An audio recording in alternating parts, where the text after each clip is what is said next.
Money, consumption, status, and power have long driven our culture's pulse. They've shaped our motivations, our behaviors, and our beliefs. But what happens when we give art the same influence? Writers, designers, musicians, photographers, videographers, and the world's most creative minds have the power to heal us, challenge us, and guide us back home to ourselves. In their hands and through their crafts, we find a new world, one where art is a catalyst for powerful change, where self-expression, human connection, and deep empathy are the world's richest assets. This is Art is the New Wall Street, with your host, Morgan Short. Hey listeners, just a quick note before we begin. This episode includes discussion of trauma, depression, suicide, and substance use. If those topics feel heavy for you right now, please take care of yourself and listen only if and when it feels right, or consider skipping this one. Wherever you are in your own healing, I'm sending love and gentleness your way. Hi, artists and creatives. Welcome back to Art is the New Wall Street. Today, I am joined by my good friend, Felicia Clark, who is a literary fiction and creative memoir writer, social media strategist, poet, and author of the new poetry collection, Awake, Poetry for the Healing. And Felicia's work explores what it means to rebuild yourself through grief, through memory, through healing, and how art can become both mirror and medicine in that process.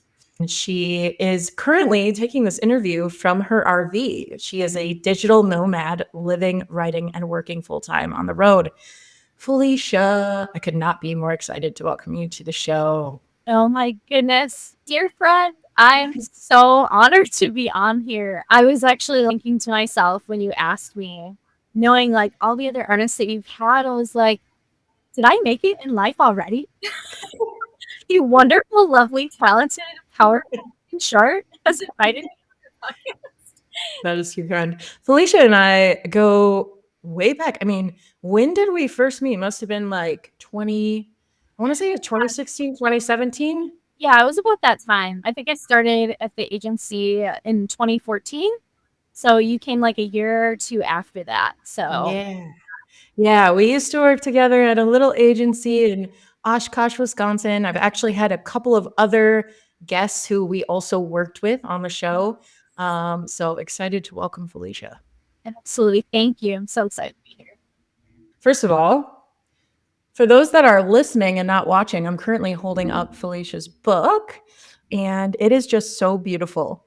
There's a face on the cover. It's multicolored. It kind of also looks like a tree. It says Poetry for the Healing. And then when you open it up, there's beautiful graphics throughout that bring the poems to life. We'll get into that, but you can just tell the intention and special care that Felicia put into bringing this whole collection to life. So anything you want to say about the design before we get into more of our conversation, Felicia? Yeah, absolutely. Thank you so much for saying all of that. It was definitely a labor of love, blood, sweat, and tears. Definitely put into that. I put the book together, wrote, built, and designed the inner pages of my book. And then I actually worked with Kayla Lula, formerly Caleb Pulvermacher, when we worked with her at the agency in Oshkosh. And she's one of my favorite designers. And we're also Jane Austenites and bookworms. So it just felt natural to ask her to do my cover. And she was so excited about it. Also pregnant at the time, going through this journey with me. And honestly, there were certain moments where I don't think I could have actually physically printed the book without her help. But she did an amazing job on the cover. Well, she actually took a side profile picture of me and then built my face out of these tree branches. So this is your face on the cover. That's awesome. Oh, I love it. Yeah, I can't believe it. At first, I was kind of shocked to see my face, and I didn't know if I should go through with that. But it was so cool And it kind of represented so much of me with like my love for trees and nature. And then it was also like healing with the like it could be considered veins or nerves, but it's also like the tree branches. It was just everything that I needed it to be. So I was like, yes, we're going with this. It's beautiful. This Uh, feels like as good a time of ever to also say that Kayla Lula, the same person Felicia is talking about, gets a shout out for the cover art for this podcast as well. yes. Oh my Yes. gosh, I forgot about that. Oh, amazing. She's amazing. She is amazing. She is amazing. Shout out, Kayla. I hope you're listening. Oh, tequila. Um, okay, so where I want to take us next is just the title and the dedication of the collection. So your title is Awake, and part of your dedication when you first open it up says to all the women who woke up. What does being awake mean to you, and who did you write this collection for? Yeah, so no one has asked me this yet, which I find interesting. So I'm really excited that I get to talk about this with you for the first time. Being awake means that you are awake to generational cycles and working on breaking them. You are awake to your mental health and giving yourself grace when you repeat bad habits you're trying to break. You're awake to your potential and the doors that the universe is opening for you. You're awake to the bullshit that society has been pounding into you since you were a child. You're awake to your truth and finding your authenticity and purpose in the world. And it could be as simple as just being and existing or seeking that like ultimate happiness. You're awake to the beauty of nature and all living things, knowing we're all connected. So I feel like awake is whatever it means to each person and what it is that people are sleeping through right now and trying to wake up to. This happened to me while reading your book. Oh, For the first time multiple times. I got goosebumps. This is one of my signals of being yeah. awake is like that when it Yes. comes in your body and like Yes. listening to your body. Oh, these goosebumps are a clue that hit or that's where I need to be or that it matters and I should be paying attention that I'm awake, right?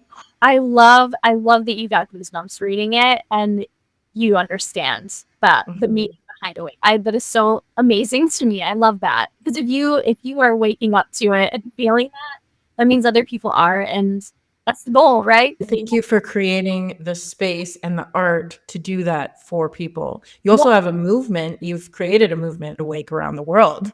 Yes. Yes. So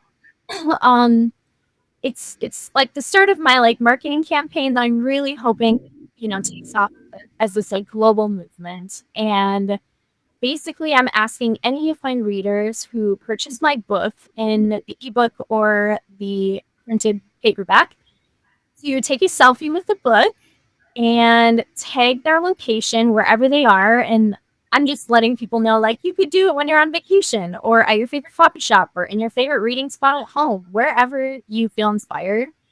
Take the location and then tag Measure Life and Bookmarks, which is my Facebook, Instagram, and TikTok pages on social. And then using the hashtag Awake Around the World. And then the hope there is that people can search that hashtag and kind of see around the world is all on the same journey. Because I feel like when I started healing, it was very fascinating. There were a lot of people who fell away from my life, not on the journey, and I was starting to see things in them that I didn't know about them before. And then people that were also on the healing journey or ahead of me were popping up into my life. It was very purposeful. It felt like everybody that I was meeting, and this was during the pandemic too, when I was really healing hard. So it was just incredible, the people that still can show up in your life during quarantine. I'm so happy you said that because people really will show their true colors and who they are to you when you start doing that healing. Yes. And I like to say, like, when you choose, watch how the universe kind of expands and evolves and folds and merges in your honor. Like, when Yes. you set that out, like things are going to start working out for you. People are going to come into your life that are meant to. So as soon as I saw your title, like even before we ever talked about you releasing this, I was like, oh yes, I know. Like I didn't know exactly what Yeah. was in the book, of course, but like I already felt the vibe. I already felt the vibe. That's amazing. I love that. I know it took me a while. So Kayla was starting to design the book, and I told her, I was like, well, I have this idea where I think the word's going to be a part of this tree thing we got going on, but I don't know how to do it yet. And I don't even know if it's going to fit because I don't know what the title is. And it ended up working out perfectly. So, yeah. I love it. I love it. In your author's note, you say, finally, I can rest this body of work in peace. What did you mean by that? And what did finishing the book allow you to release? So I feel like that line really tied my entire book together. A lot of my poems are about death and depression, grief, and there are moments from my life that have haunted me to the point where I felt like I lost myself along the way. There were so many flashbacks, traumas that just took hold and took over. Um, as an example, I experienced a lot of suicide and death in college. It sort of defined a huge part of me for a very long time. And I was already on the brink of depression and unhealthy choices. So I really struggled with people pleasing and trying to literally save people, which I learned very quickly you can't actually do, unfortunately. And I was literally becoming the vessel for unhealthy men to heal through, which is a line from my book, inspired by my therapist, actually. She kind of scolded me one day in a session, and when she said that to me, my brain exploded a little because even through as many sessions as I had already gone on with her, I didn't realize that I had been doing that. It was life changing. And in college, I was a social justice advocate, the B, and I really was trying to save people, everyone that I encountered. And I am somebody who can walk into a room and I know if people have some sexual tension over here, people are having a great time over here. I know there's a really uncomfortable drunk person over there I don't want to encounter. And I know that there is a depressed person over here. And I was always like drawn to these tortured souls for some reason. And they were very attracted to me. And so it is a recipe for disaster. And so, yeah, so that's kind of how a lot of my trauma happened and how my low frequency days started. Yeah. So, I mean, you wrote the book as a form of healing. I want to talk a little bit about the process of how it was birthed and where it came from and what kind of inspired it. So, in talking back and forth in preparation for our episode, I learned that you went on a writing retreat before this collection and you shared a revelation about obsessive rights. So, love to hear the story about that. And I think that artists listening will really benefit from learning this. Yeah, absolutely. Okay, so I think I am going to go back a little bit to talk a little bit more about some things that led me down like a darker path, and then I'll jump into how the book is birthed because I feel like that's all part of it. So I did lose one of my very, very dear friends. She was like a second sister to me. And this was after already experiencing all the death in college. I think I was late 20s when it happened. And it sort of threw me into a spiral. And I entered this phase of my life that I'm learning is called echo death, or, even I guess like suicide ideation, which is basically meaning that I was subconsciously trying to like follow my lost friends to the other side. Like I felt some sort of guilt about their deaths, or like I was the one that caused it, even if I barely knew them. And some of my abusive relationships made me kind of believe that I was that bad guy. And sometimes I was because I was unhealthy as well. So that made it really easy to believe. And back then, I had zero self-confidence in myself. I had no idea who I was. I was constantly in survival mode. And then jumping into abusive relationships, that just, spiraled me even more. I just thought I was making everything worse for the people that I loved and that I was also trying to save. And so I started to just kind of feel like I don't feel like I should be here anymore. And that was something that I held on to so tightly for so long. And I actually read this book. I apologize. This might be a little bit of a side tangent, but I feel like it's part of that journey. So I read this book called It Didn't Start With You. It's highly recommended to anybody on a healing journey. But it asks people, I mean, there's a lot more to it, but the part that I ended up focusing on was it asked people what their greatest fear in life was. And I was listening to the audiobook, so I actually paused it after they gave a few examples, and then I just kind of sat and thought about it. And I realized I knew the answer already right away. And so my greatest fear was something that I had been saying inside of myself for so long that I started to believe it was true. Mhm. And that was, it was me. I was the bad one all along. And when I continued to listen to the rest of the book, the psychologist who is also the author said that a lot of people's greatest fears may not even be their own, but it's like an ancestor who took a secret to the grave.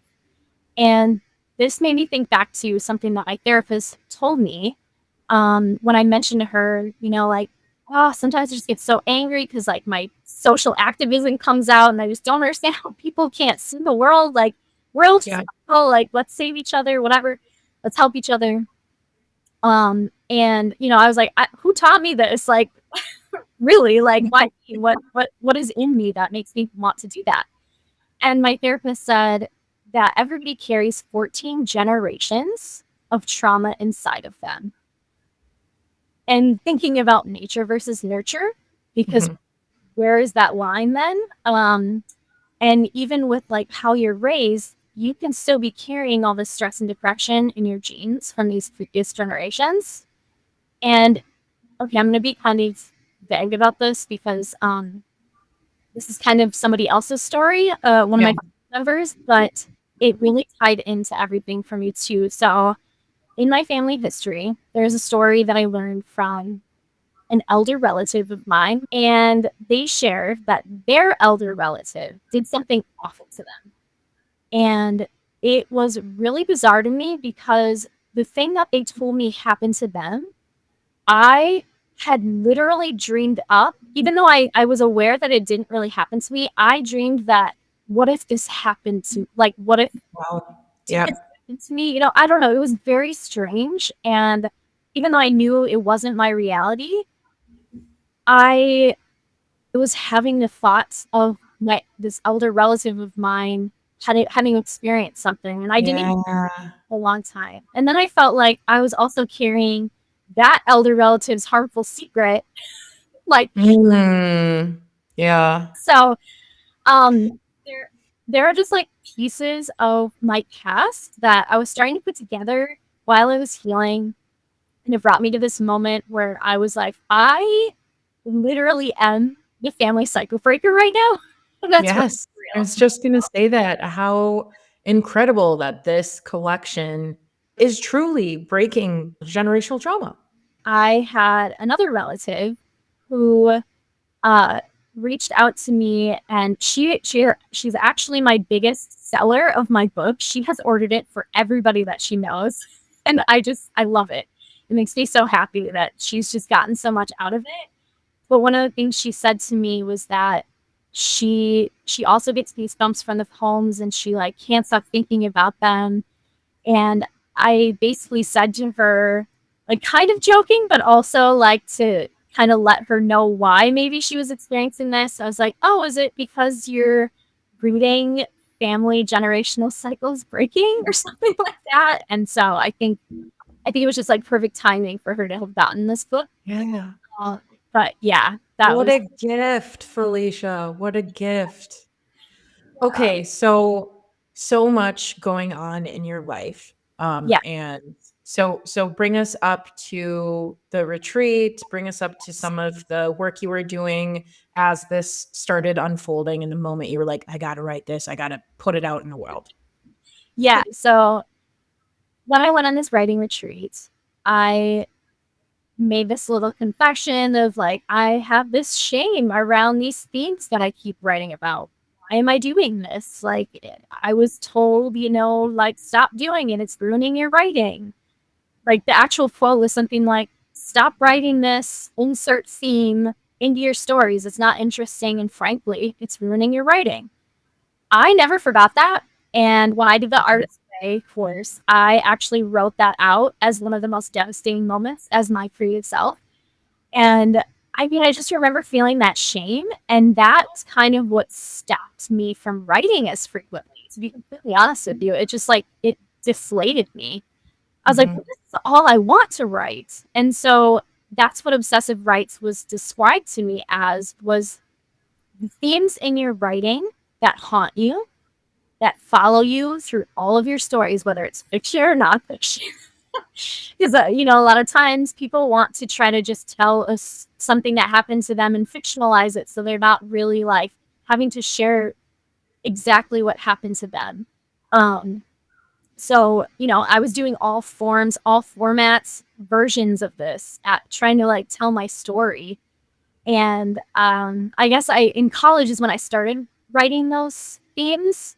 And those are now considered obsessive rights. I went home after that retreat. I put them all in one huge document. I should look at how many pages it is.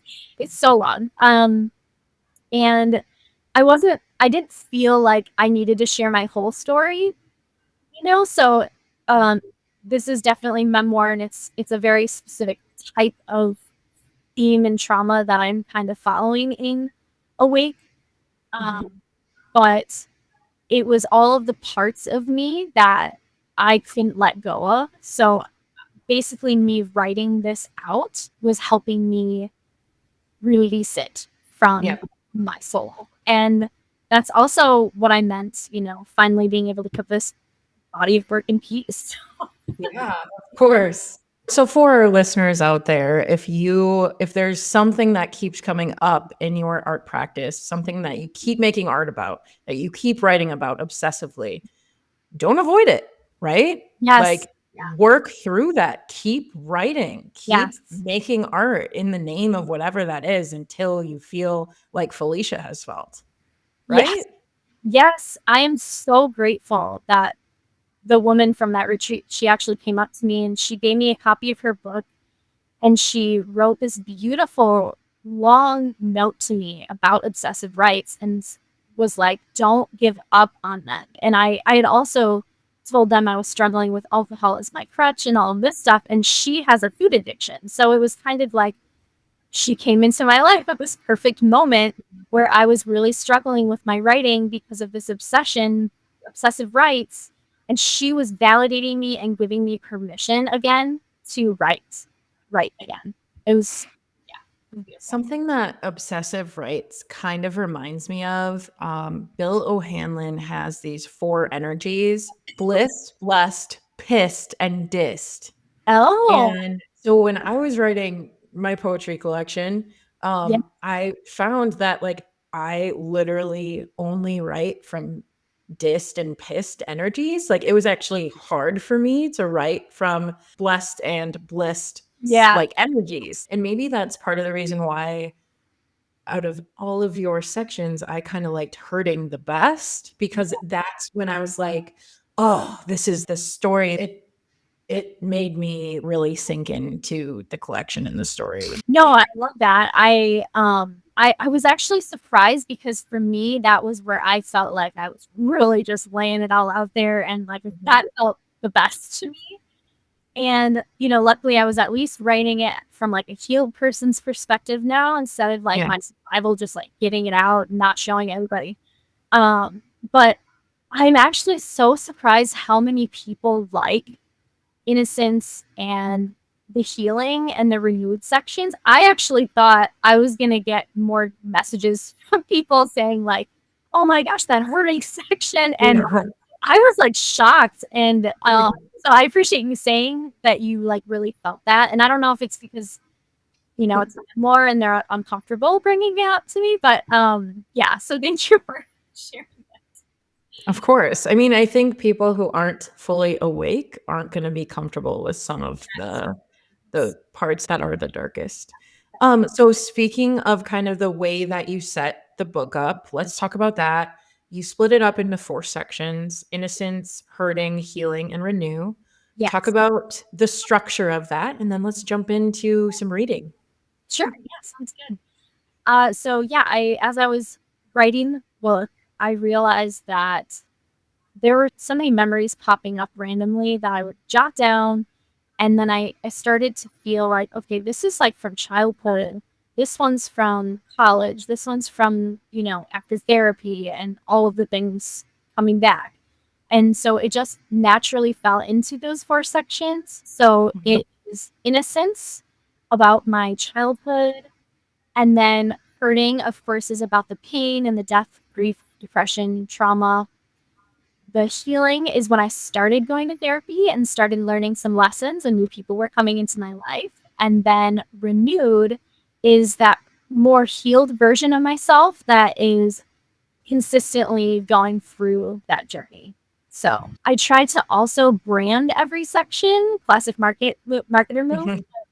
So for innocence, I wanted it to be colorful, watercolor, and the hurting obviously was like the dark with the white letters, and healing was kind of like the scrapbook vibe, and then the renew was a little bit of everything. It was supposed to just be like a full collage, you know, piecing yourself back together basically. I just think that there's such craftsmanship and artistry, and it's so like delicate and beautiful and also like ruthless and gut-wrenching. So I think it's just a masterpiece, and it was a gift to read it. I truly enjoyed it. I can't wait to read it again. I will probably read it a few more times in different places in true nomad fashion. Yes, I really love that you said it was a gift, because that's literally what I hope people feel it is by the time they're done. So I want people to read my book and feel like they were just given permission to sit with their own story, accept their truth, give themselves grace, and remove any shame that they carry. I want people to find courage to tell their own story, write their own story. One of the phrases I typically will add in my signature is that I just want them to heal what haunts their hearts or remove hurts from their soul. That's ultimately what I want every reader to experience, because everybody has something, right? Everybody has some sort of trauma, whether you know it or not. It's in there, and I just want everybody to heal. To heal the hurt in their hearts. Yeah. Yes. I like that alliteration. In innocence, so let's go section by section now. I did pick out a couple of poems I want to ask you about, and maybe we'll read a couple out loud. But I want to start in innocence, so we can go kind of in order here. So the poem that I wanted to ask you about in this section that really like stopped me in my tracks, because I knew a little bit about your life after we had both moved on from the agency. I kept up with you on socials and all that. So I remembered something about this, but I'm going to let you tell the story. So there is a poem in the innocence section called A Carving, where you talk about writing the letter A obsessively in childhood. Tell us a little bit about how this was maybe like a little bit of spiritual foreshadowing and what happened later on in life. Yeah, absolutely. So this is a poem about my foster daughter and my fostering experience, and how my foster daughter seems to have been meant to enter my life from the start. And the story here is that I had this another obsession, with writing and erasing A's onto notebooks. And it was always notebooks or like desks. I don't know. It was just I would just sit in class bored and I would just erase an A into my notebook. And, I always had a notebook on me at all times. So that's just what I did. I didn't know what it meant or why I couldn't stop and why I was doing it, but I always kind of lived in the back of my mind. And I think this was after college, but I actually wrote a short story about a woman obsessed with the letter A. And like, it's really dramatic. Like, she's like spray painting it on buildings and like crazy stuff like that. But she doesn't know either why she's doing this thing. But I have this actual story, and it's one of the only short stories that I've ever tried to get published that I had the courage to send out. So that's just interesting too to add to all of this. So at first, my first boyfriend, his name started with an A, and then so did my second boyfriend. And for a while, I'm sitting here going, "Oh, A must equate to like transformative people moments in my life, whatever." And then in my 30s, I started fostering, and I took in a 6-year-old girl whose name started with A. And when you foster kiddos, they tell you to not post pictures of their faces or share their names publicly, like on social media. So when I referred to her as A. And instantly I was just like, I thought of this connection here.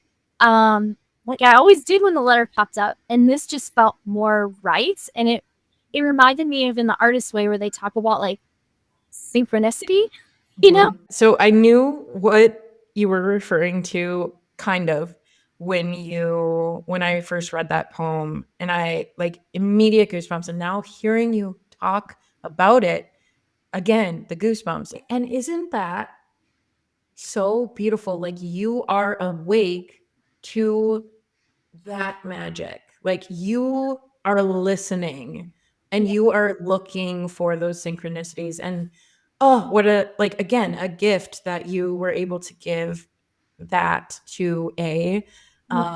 And she has a copy of the book, right? Roz just loves the poems. I was so nervous to let her read them, because obviously trauma. But like, she also went through her own trauma, and I want her to know that she can heal from it. It's so hard when you're so young, going through so many things that. Yeah. I just wanted to give her an opportunity to be like, see, this is realistic, and here's my story. Don't be afraid of yours, and she, yeah. So. Yes, here's my story. Don't be afraid of yours. Oh, you were lighting it up over here. Oh man, yeah. I hope that other children in similar positions are lucky enough to have somebody like you. I know people say this all the time, but I learned so much from her, and I got so much from her back. So Yeah. gave her a roof over her head and better, like tried to teach her the ways of the world if I possibly could for how long I had her. Yeah, she really taught me a lot about resiliency and love. Oh my gosh, she has so much grace for people. Like if I'm like driving, like she'd call me out if I was like being another driver. Like she just has the biggest heart. I don't know. And for somebody to go through all the things she went through and just have that big heart, it's just incredible. It's beautiful. We just held up hearts for those again who are listening only. All right, so Innocence. I chose only that poem from that section because we have a lot of ground to cover here. So let's go to the hurting section next. Yeah. So this is the part of the book that gets dark. The creative choice here too was to actually put the poems on black paper, which I loved. I thought that was a brilliant creative choice. In the section, there's grief, addiction, some loss, some survival. I want to start by just asking about this section. What to you was the hardest part about writing this piece of it, and what surprised you as you put it on the page? I think I was honestly really scared.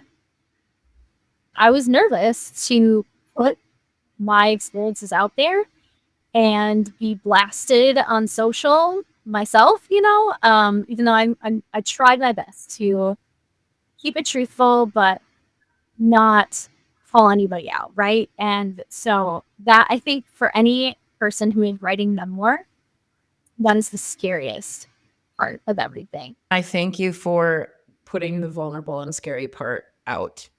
My aunt gave this phrase to me: "Be afraid and do it anyway." Oh, I think we tell people and we tell kids, "Don't be afraid." That fear is real. yeah, Be afraid and do it. yeah. Do you know who Jeanette Wells is? She wrote The Glass Castle, which is Yes, I do. Yes, I do. I have that book. Yeah. oh my gosh, I love that book. It was one of my favorite books for so long. And I actually got to see her speak in Oshkosh. Mm-hmm. She came to like the Power of the Purse event, I think. And I saw her and I felt so first of all, when I read the book, some of her dad reminded her of mine. And it probably sounds terrible because he had a lot of issues and like a lot of those things my dad didn't have, but like some of his like spirit and spontaneity and like let's, unschooling, like we're gonna go fishing and stuff. Um and so and then of course, for some of her traumas just really affected me and I'm so proud of her. I was like, she's so brave writing about this. And um as soon as I saw her, I started sobbing. And she hugged me and she was like, believe it or not, this happens to me a lot because a lot of people have also gone through this. And I asked her, so I was like dying to just ask her a question. And I was like, how did you do this? How did you write this? Like, I want to tell my story, but I'm so scared. Mm-hmm. And she just said something along the lines of, wait, did you say your mom said that or your aunt? My aunt gave me that one. Yeah. Oh, yeah. And it was like, just write the story and see what Yeah. happens. Like get it out and do it. And I mean, this was like a decade ago when she told me this. Yeah. Now just like doing it. But oh gosh, to ask one of my favorite writers that was just a really cool Yeah. story. Congratulations on asking her such a cool question too. I can't even believe I did that. It was just like I'm doing it, like I think I blacked out. Like I don't actually remember the quote she said to me, like to quote her, but yeah. So I love that story. Yes. And it's your story. How could you possibly get it wrong? right. Yeah. Um, okay, so how would you feel about reading Empath out loud? Right, I'm going to read Empath from the hurting section. And this one is dedicated to my cat, Lena Wood. I watch over mommy when she returns, silent, dragging her suitcase up the stairs. It seems heavier than when she left. I kneel for her attention and it breaks her trance. She smiles and picks me up for a snuggle. But we're interrupted when mommy grabs a bottle from the fridge, pouring fist-colored liquid into her favorite delicate glass. Finally, she wipes her tears and climbs into bed, where I wait with a flick of my tail. I feel her heartbeat race as she sleeps, sweating, twitching, groaning, her body skewed, diagonally on disheveled blankets. She opens her eyes to check on me, and I gaze up at her from the nook between her arms. My yellow orbs like two full moons, hers like deep forests, tangled by roots, trapped. She sleeps again, and I know by her jerky movements that she's trying to run from something I can't see. The same something she tries to forget with the potion. Whatever it is, or was, it happened outside, where I couldn't help her.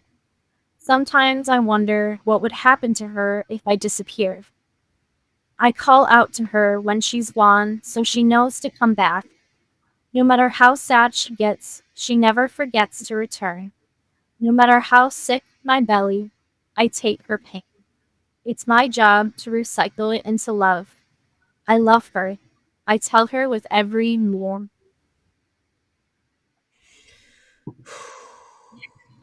Okay. So In preparing for this episode, I went through and I chose a few poems that like really stuck out to me as one of your readers. Yeah.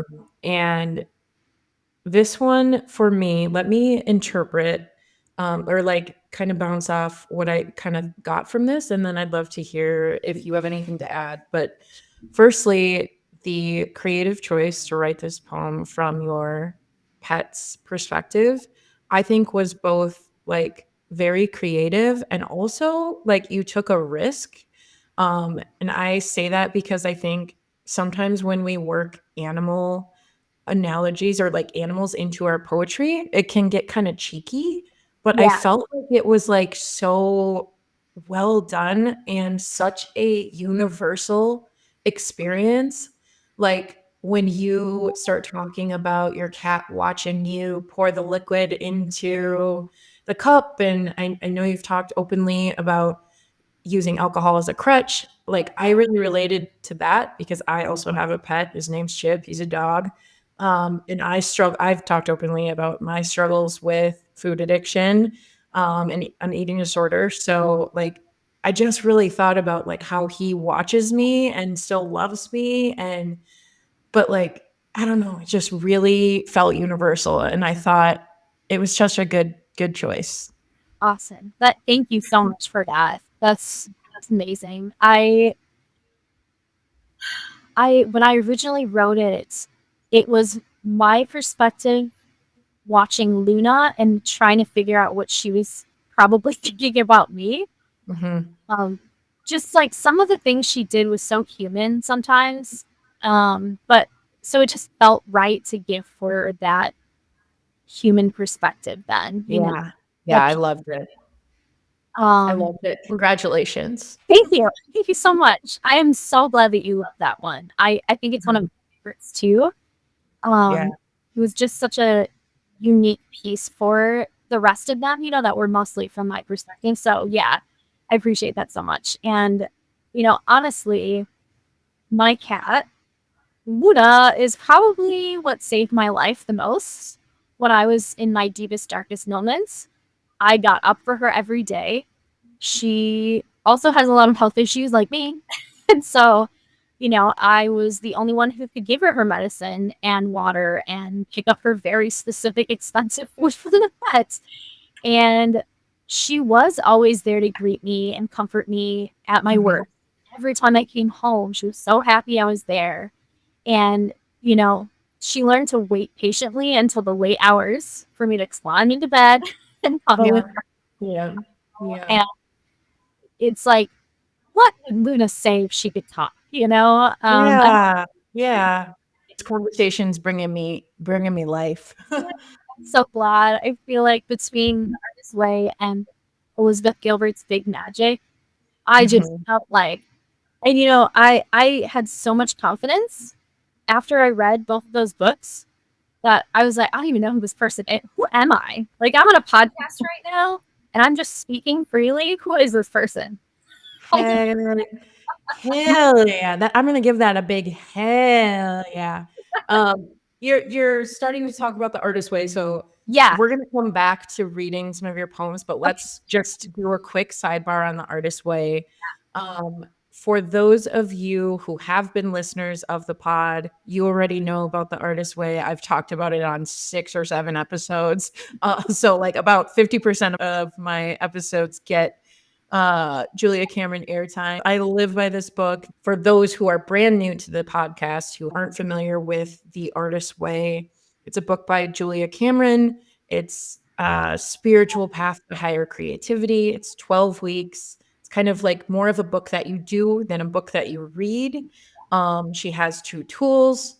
One is morning pages, and the other is artist dates, and then lots of coursework throughout as well. So, Felicia, I want to hear about your 12-week journey and what the Artist Way did for you.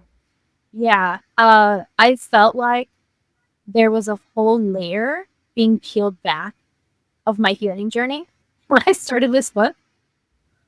And I'm always surprised every time there's something new that I got to work on. I'm like, wow, I didn't even think about this. So this was just another one of those moments. And think about your traumas when it comes to creativity. Who bashed your creative, and write those down. And then your first two, you do affirmations. And I still have my favorite ones right here. Okay.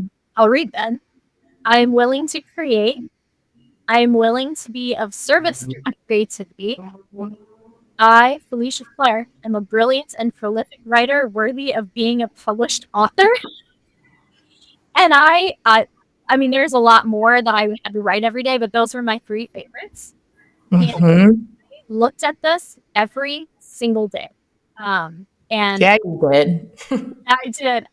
I had to. And I think, after a while, there was just this blind confidence that I have never had, like I was saying. And it was a certainty in my soul that my book needed to be exposed Let's to the world. go. I am being of service to the universe right now. Higher power, adrenaline, whatever. I don't know what and I just blindly followed this path that I suddenly was on, and Yep. freaking magic. I think That is the artist way. That is what it is. And I'm so happy you have those affirmations hanging right there in your RV. The creative principles have been on my bathroom mirror since I moved into this place. So, yes. I love hearing that.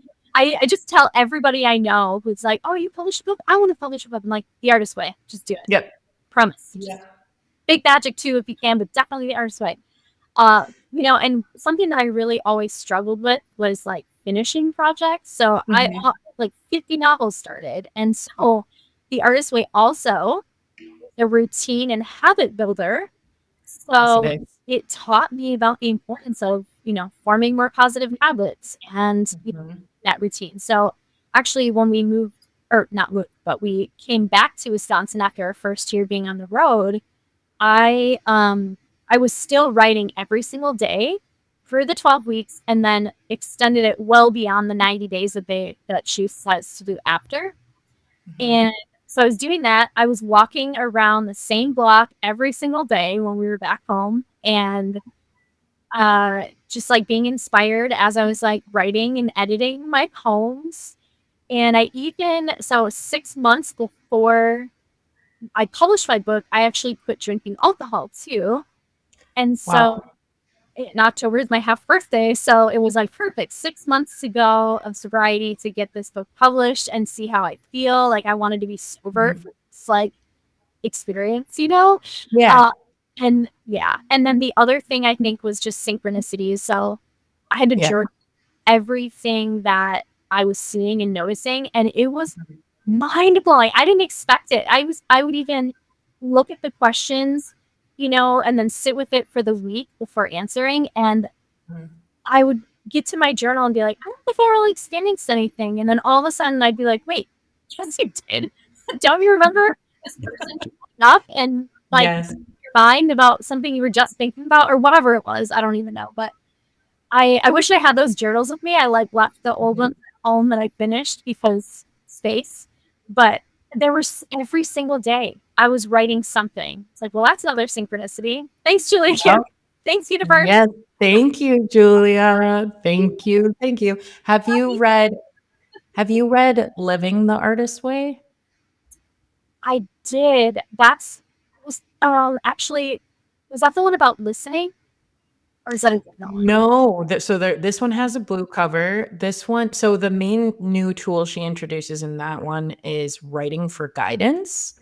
So it's kind of similar to morning pages, except you go to the page and you ask higher power or your higher self any sort of question that you have. Pointed question, really, what do I do about blah, or what should I I feel like there was one that I did listen to on audiobook, and I listened to it every morning in the shower, but I had just finished The Artist's Way, and I did not have capacity to physically do the writing out. Yeah. But I was gonna come back to it, and it might have been that one. Because there was one where she was talking about her friends passing away, and she was she would ask them questions, but that might have also been the listening one. I feel like that might be one. There's so many. I do think like the original artist way is like that's the Bible. That's the thing I would definitely recommend. I don't know if I can like fully recommend living the artist way. However, writing for guidance as a tool has been so awesome for my own creative practice. So if you don't get a chance to read the full book, I would definitely look up writing for guidance and learn a little bit more about it. This is not just for you. This is for any artist listening. Absolutely. I just Definitely. bought Write for Life. So this is Yeah. for writers. Yeah. And I'm not giving it the attention that I need. So I keep stopping, but I'm starting to work in artist dates again and like daily writes. So I'm excited to like work on a novel now and have that be like the artist way was for my poetry book. So Love. Okay, we could talk about Julia Cameron all day, but I want to get back into some of your reads. So, sounds good. so let's get into your healing sections. Two shorter poems that I thought we could have you read from this section are Self-Care and Morning Affirmations. Yes. All right. So this one in the healing section is called Self-Care. Nourish yourself despite their confusion. Express your truth despite their discomfort. Build healthy boundaries despite their knocks. Accept your authenticity despite their judgment. Control your reaction despite their emotional responses. Grieve your losses despite the history. Here you are. Here you are. Inspired by people that fell away from my life, actually. And it all stemmed from this post about George Floyd being murdered. Okay. And people coming out of the woodworks that I've known my whole life. And I was just shocked. And it was not good. And I had to go to my therapist about it, and we sat down, we went through all the messages, and she really helped me break things down. And it took a long time for me to heal from that. That was Yeah. crazy. I mean, it's like best friendships, for 20 plus years. That was so hard. Sometimes people grow apart and they don't see the world the same way anymore. And like, you can respect each other and be civil, but you don't have to give yourself to any more energy to those people necessarily, and wish them well and all of that. Heavy on that last part too. Like it doesn't always have to be some big blow up, and you don't always have to hold on so tightly. Like it's okay for things to fizzle out if they do. Absolutely. You know? Yeah, there was a lot of that too in other areas, right? Like, yeah, that's just life. It's okay. Yeah. And then there's another short kind of micro poem, Morning Affirmations, that I'd love for you to read as well. Absolutely. Morning affirmations. Ladies, you are not a vessel for unhealthy men to heal through. Repeat. Repeat. Ladies. Repeat. I haven't read that one out loud yet before. So that was fun. Repeat. Ladies. You are not a vessel for unhealthy men to heal through. To heal through. Yep. Love. Okay. And lastly, we have the renew section. You've arrived. There's love, there's friendship, there's that sobriety, there's self-respect. My kind of big takeaway from reading this section was that you were really honoring the pain without like staying stuck in it. Like it was like, so long, I am here, I'm evolved, I am awake. And so first, before I have you read the few final ones in this section, how did it feel to write these particular poems? I think that actually, so to be honest, I think I was a little nervous. Some of them were like too pointed on like edible. It's like, Okay. I think what was coming out a lot in this section for me was my sobriety, and my desire for travel in the world, and because of the sobriety, I was now tasting food differently again. And so it was like I was literally just writing about all of this, like, gosh, all the senses again. It was just so fascinating. So yeah, I that was a big thing for me for Renew, and it still is right now. Of like, I'm not shocked actually that you say that. That you say, "Whoa, like I am experiencing these senses on another level now." It's like falling in love. It's like falling in love with life again. yeah, You're awake. You're yeah, awake. So yeah, of course your senses are going to be off the chart in this section. And of absolutely, course that's how you feel now. Of yeah, course. of course, all makes sense. Go with this. Okay, let's start with boundaries if you want. Yep, sounds good. All right, boundaries. Forests. I was a dog person as a child, like obedient pets with wagging tongues who acted upon command, begging burglars for belly rubs. Rigid. I became a cat person as an adult, like my feline friend, jumping into laps, furring with control, staying as long as she wants. Healthy. I found balance and healing, like a forest animal expanding expectations, rehabilitating injuries, avoiding predators, and trusting my instincts. Yes. I think one of the reasons I wanted you to read this one is because, broadly speaking, it felt like kind of a poem that told the story of the whole collection in a way. So that's kind of a preview for you listeners. If you don't get your hands on Felicia's book, it brings you through this journey from innocence to hurting to healing to renew. So love that. Thank you.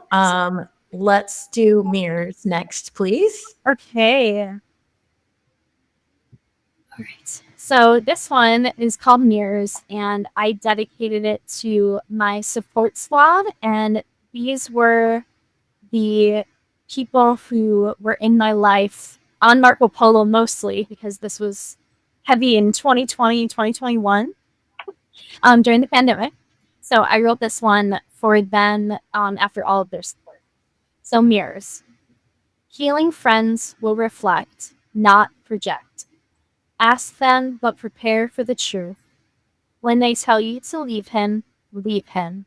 When they tell you to call your therapist, call her.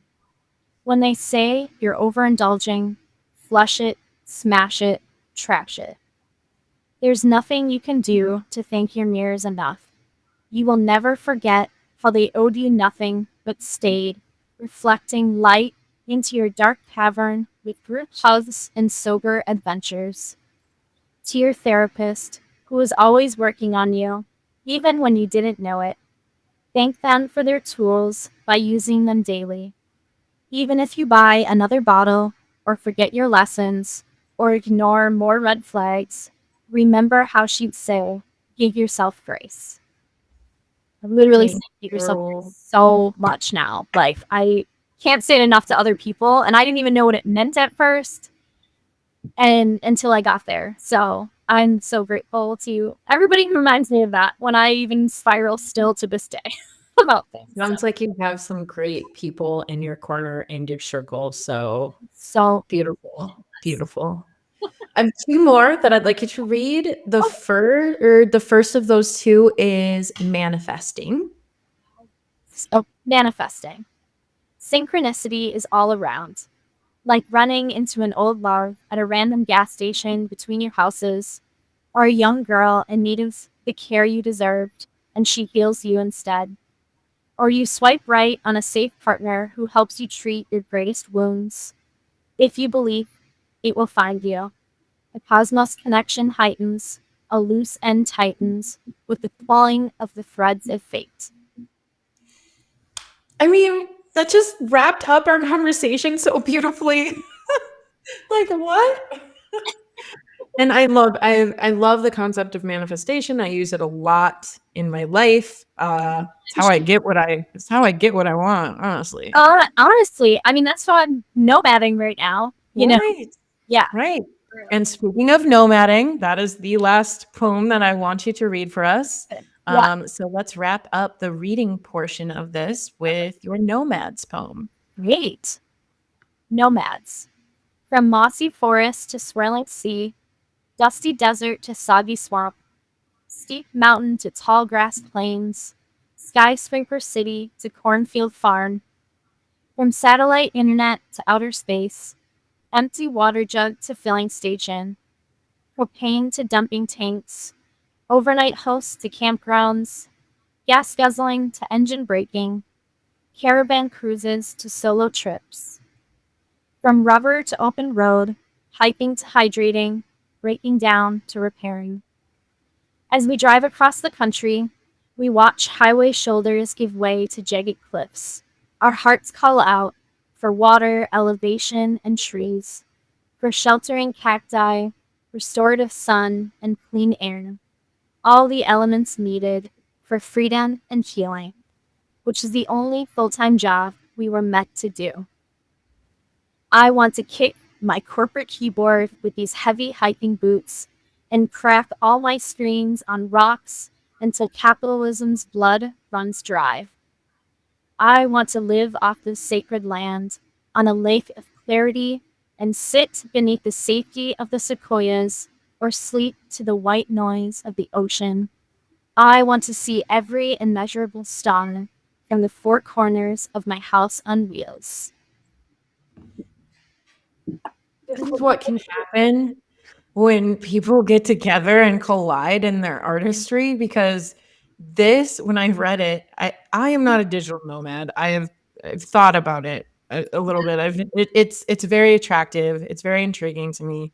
However, the lines in there about kicking capitalism and about taking your boots to your corporate keyboards, and like those are what I created this podcast about. Yes. Like, I don't want life to be about Wall Street. I don't want life to be about my job. I've centered so much of my identity on that part of me. Yeah. And that this whole journey of the podcast is genuinely about re-centering my art and expression and creativity in the center of my identity, because that's what I love. Yes. Or my freaking corporate job as director of whatever. I get it. And oh my gosh, especially when we first started nomading, I was like, I was so over my job. Oh my gosh. I was like, oh, I'm grateful because it was like a remote job and I needed that to do it. Yeah. But it was so hard to sit at my desk and work when freaking water falls out the door, you know? And oh my gosh. So Vinny and I have been talking about how we can retire early, and he's much further along in that. He's much smarter with numbers and all the things, investing and all of that. But oh my gosh, like that's a dream. So like we sold the house so that our expenses are less. And we're just slowly trying to like live this lifestyle until we figure out our next move. Like, you know, okay, this is also crazy to me. I started daydreaming about owning a bookstore / coffee shop, and that was always a dream alongside authorship. And I am not an entrepreneur. That was always my thing. That's my best friend. She's run like 8 businesses, but like I just work for her, you know, like I'm in the background. And with the compass from the Artist's Way, honestly, and me finishing this book and me doing things out of my comfort zone like this podcast, I'm like, why the hell not? Like, at least I would be really happy to wake up and smell coffee every morning and touch the books and talk to people about books or like whatever, like host writing, you know, workshops. And so I'm like, I have all these plans that I'm trying to manifest. And of course, things don't work as quickly as you want. But I'm like, 3 years ago, I wanted to nomad, and here I am. So it's possible. My gosh, a few lessons to take away for our listeners from what Felicia just said. First of all, why not you? Yeah. Why not me? Secondly, growth happens when we're uncomfortable, and then that makes us grow more because it builds the confidence that we can do whatever we were telling ourselves we couldn't. Mhm. The part that I was going to say about manifesting is a good little trick is saying this: everything's working out for me. Everything works out for me. Honestly, I just have to tell you, I don't remember where that phrase comes from, but it was like a trend or something during the pandemic. And Was my it? friends would be on Marco Polo every day. And every time we would end a video, we would say, look at everything just works out for me. End video. And it was like a thing. And then all of a sudden we started seeing stuff happen for each other. And it was Maybe that is a trend that is, maybe that's where that was it like trending on TikTok or something at some point? I feel like a lot Yeah. of things that I remember about TikTok were during that time. So Yeah. I where it was from, but yeah, we were all doing it. And there were like 5 of us on the call on the video chat. Oh my gosh. So I love that you just said that because that is a great affirmation.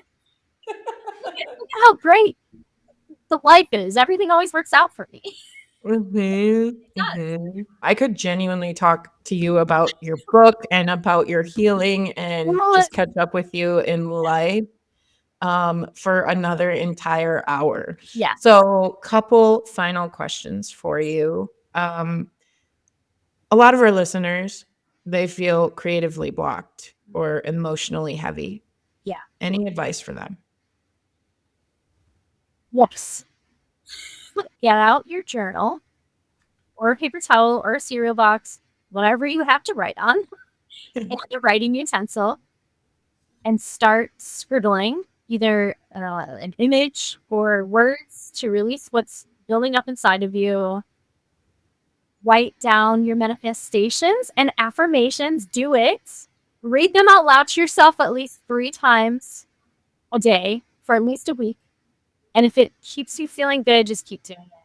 Which is also Louise Hayes wrote Mirror Work. And if you're struggling mentally with who you are, where you are in life, highly recommend that book too, because that'll get you positive enough to then jump into, say, the artist's way, if you're ready to dive into that.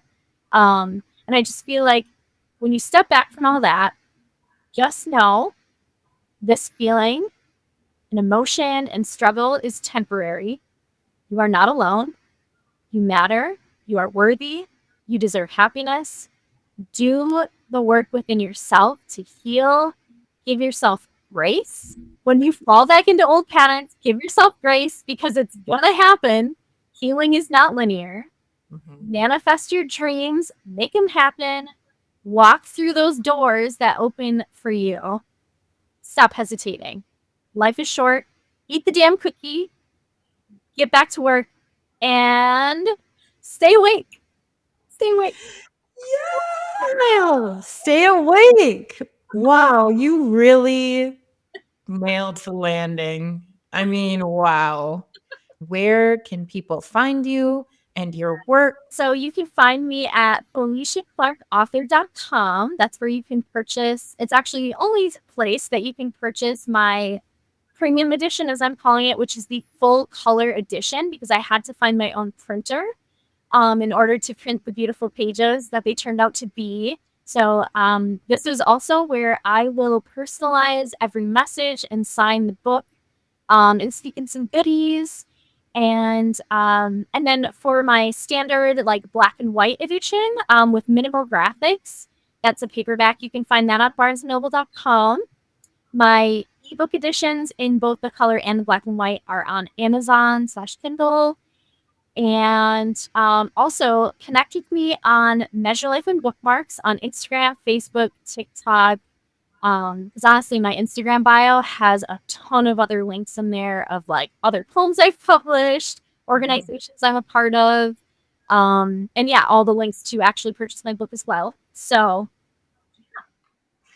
And I actually just remembered when I talked about this, but we had talked about potentially giving away 3 of Felicia's books to my listeners. So if you are listening to this right now and you've made it all the way to the end of this episode and you don't have Felicia's collection in your hands yet, this is how this is going to work. The first 3 people to visit the podcast website, artistnewwallstreet.com, go to my contact form, fill that out. We'll get you set up with a book. But that's only for 3 people. So hurry on, get your copy. Let me know who you are. I'll connect with Felicia and we'll get you a book. Awesome. Yeah. Thank you so much for doing this giveaway with me, Morgan. That's amazing. That's such a good idea. I'm like, yes, get it in there. People. All people who need healing. Yay. What's next for you?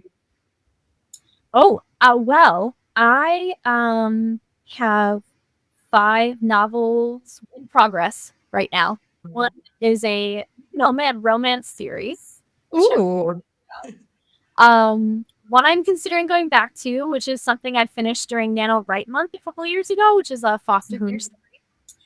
And then a sci-fi dystopian novel, because that's like my favorite genre to read right now, and I just thought I would give it a try. And then a couple other things, but honestly, what's next for me? Well, I do need to finish one of the novels at least, but then my goal is to get a literary agent, so that I can focus solely on my writing and editing.